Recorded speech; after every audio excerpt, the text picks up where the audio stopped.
Hi, everyone, and welcome to Grid Chats, bite-sized conversations on the hottest issues shaping our energy future. I'm your host, Michael Wu, and today I'm joined by Jen DeCesaro. She's the former Senior Director for Resilience at the National Security Council, a longtime leader at the U.S. Department of Energy on energy resilience and security issues, and today she's the Senior Vice President for Industry Operations at the Edison Electric Institute. Jen DeCesaro, welcome to Grid Chats. Mike, I'm really glad to be here.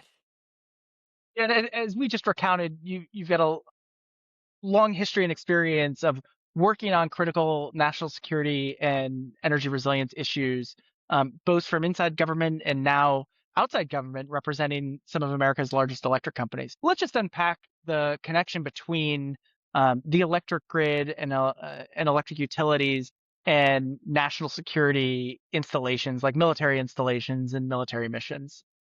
So just set up for our audience what that relationship and partnership looks like. I want to start by saying that the relationship between electric companies and the military is really more of a partnership.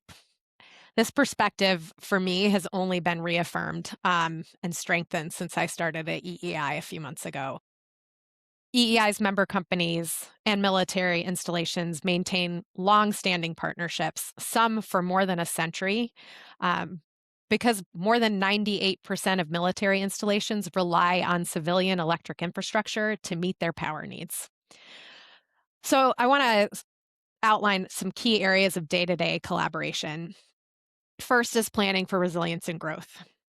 They work together to assess vulnerabilities, forecast future energy needs, and coordinate grid investments to support evolving missions. So say a base plans to add new aircraft, weapon systems, or something else. EEI members will work with installations to forecast electrical demand and identify necessary upgrades. They work together on emergency preparedness by conducting joint planning for severe weather and other disruptions and establish communications protocols before storm season begins.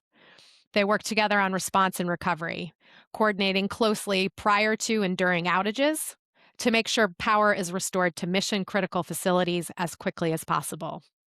And then finally, they work together on identifying resilience solutions, providing inside the fence line energy resilience and infrastructure solutions to installations. And I want to just give you a couple of examples of that. One, Hawaiian Electric developed a generation asset at Schofield Barracks that enhances Army energy resilience while also supporting reliability for utility customers. Dominion Energy works with major installations in Virginia to plan for future demand, coordinate grid upgrades, and evaluate resilience investments. So one of the things that you highlighted was the relationship between military installations and their missions. And it's critical that they are powered by civilian electric utilities and reliant on that power. We're seeing electricity demand rising at rates that we haven't seen for decades.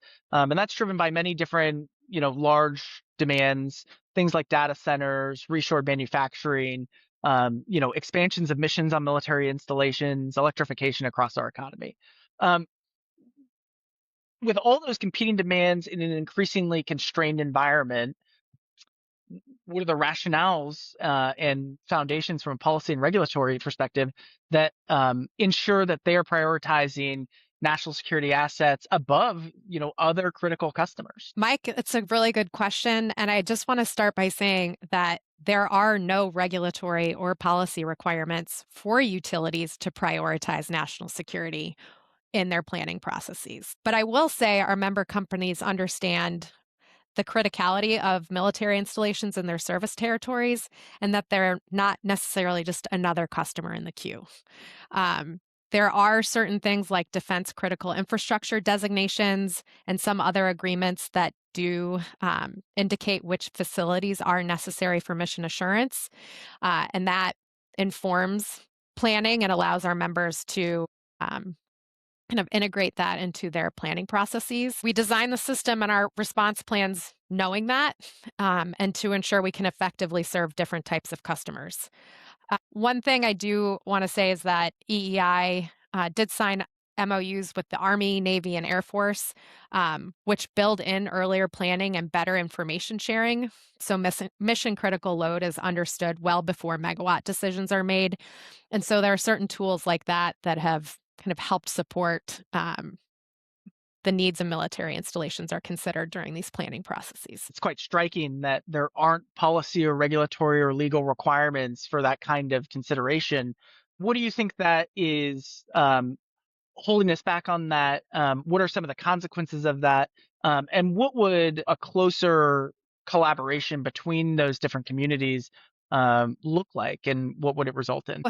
I think while there are no requirements right now, either from a policy or regulatory perspective, we have federal partners that acknowledge the importance of these installations and are raising their hands right now to work with our member companies on like what some of the solutions could look like, right? So colleagues at Department of War and the Department of Energy are two that we are actively working with to strengthen the relationships and partnerships with our member companies and really look at strategic opportunities for how we can continue working together. And frankly, less focused on getting a perfect process in place and really more focused on getting more of these critical projects like Schofield, like the work Dominion is doing across the finish line, getting those investments, identified and made. And that's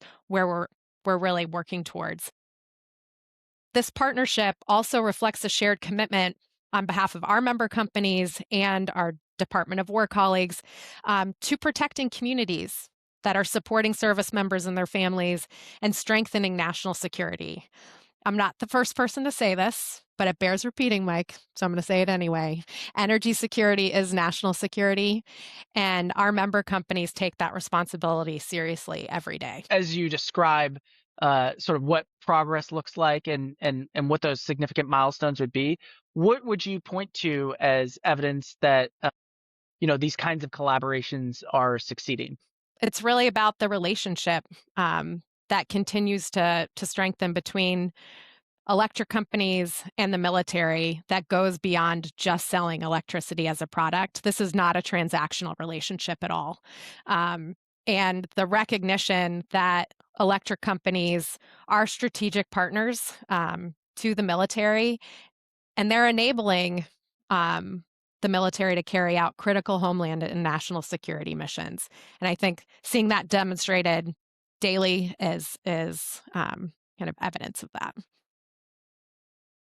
Jen DeCesaro, thank you very much for joining Grid Chats. Mike, thanks for having me.